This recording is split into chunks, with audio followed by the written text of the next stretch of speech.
ஈரோடு கிழக்கு தொகுதியில் போட்டியிடும் நாம் தமிழர் கட்சி வேட்பாளர் சீதாலட்சுமியை வாக்குச்சாவடிக்குள் அனுமதிக்க போலீசார் மறுத்தனர். கட்சி துண்டுடன் வாக்குச்சாவடிக்கு வந்த அவரை பாதுகாப்பு பணியில் இருந்த போலீசார் தடுத்து நிறுத்தினர். கழுத்தில் இருந்த கட்சி துண்டை கழற்றிய பிறகு வாக்குச்சாவடிக்குள் நாத்தாக்க வேட்பாளர் அனுமதிக்கப்பட்டார். பின்னர் செய்தியாளர்களிடம் பேசிய வேட்பாளர் சீதாலட்சுமி காவல்துறையினர் பாரபட்சம் பார்ப்பதாக குற்றம் சாட்டினார்.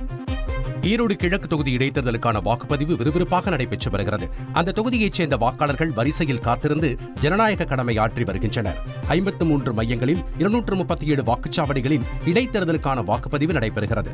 பதற்றமானவை என அறியப்பட்ட 9 வாக்குச்சாவடிகளில் போலீஸ் பாதுகாப்பு பலப்படுத்தப்பட்டுள்ளது. 3000க்கும் மேற்பட்ட போலீசார், துணை ராணுவ படையினர் பாதுகாப்பு பணியில் ஈடுபட்டுள்ளனர்.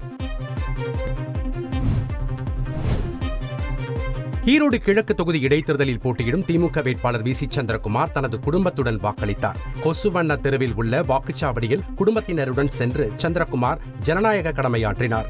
மறைந்த முன்னாள் எம்எல்ஏ EV.K.S. இளங்கோவனின் மனைவி, அவரது மகன் சஞ்சய் சம்பத் ஆகிய இருவரும் கச்சேரி வீதியில் உள்ள வாக்குச்சாவடியில் தங்களது வாக்கை பதிவு